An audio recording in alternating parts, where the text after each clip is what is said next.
Okay, guys, so the first task is for you. I want you to imagine yourself in a very stressful situation.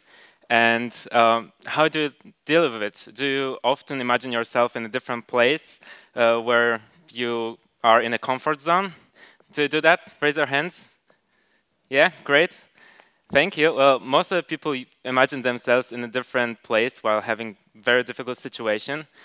And I did it too. And is it a good thing? On one hand, yes, because I could forget about my problems for a little while. I could escape and run away. But then I thought, well, is that what you really want? To escape and run away than just facing the problem and, you know, just to deal with it? And I was 14 back then when I started to think about those stuff, and I started to ask difficult questions about religion, politics, and our existence in general. And I was raised in Poland, which is one of the most conservative and Catholic countries in Europe. And I don't want to generalize anything, but you know, in my environment, people were not that open-minded, and I couldn't express myself that way that I wanted. And I was bullied because of my beliefs, and I was bullied not only because of not only by the classmates that I had in my class, but also by the teachers. And I always felt like I didn't belong to this place, like I wasn't a part of this community. And well, being a teenager and going through this, you know, rebellious time of your life, it didn't really work in my favor. You know, the school time was really stressful for me and nerve-wracking. And you know, it reminds me of this situation when you have this official family dinner, and you have to sit next to this family member that you don't really know, and you have no idea what to talk about. Well, that was every day for me. But instead of this family member, there were my classmates and teachers. And my classmates were supposed to understand me best because they were my age. And we spent so much time together in one room, so many years. And then there were the teachers who were supposed to support me, but they didn't. And this factor made it very difficult for me to express myself and to deal with the problems I had in my head. And I thought about the solution, and the one solution that came in my head is writing. And so I started to write poems and short stories that were based on the situations that were happening in my life. And I made them in a funny way, so I didn't want to make it very seriously because I wanted to deal with the problem.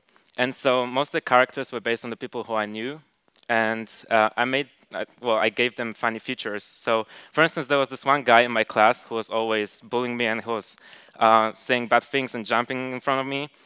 And once I came home and I thought, well, I want to write a short story about this. And so I wrote a story about monkeys.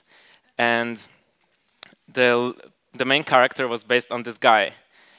And the moment I finished my story, I felt so much better, and I felt like I'm confident, and my self-esteem, you know, grew, and I felt so much better. And the next day when I came to school, he was doing the same stuff again, but it didn't really affect me anymore. I felt stronger, and I felt like, you know, I can face it, and not in a, you know, physical way, but through creativity.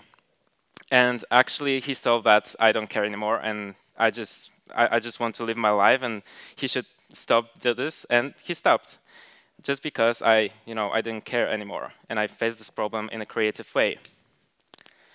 And then after a while, I collected my stories and poems, and I published them on a website in Poland. And well, there's this website where you can write comments about it and, you know, give a star and stuff like this.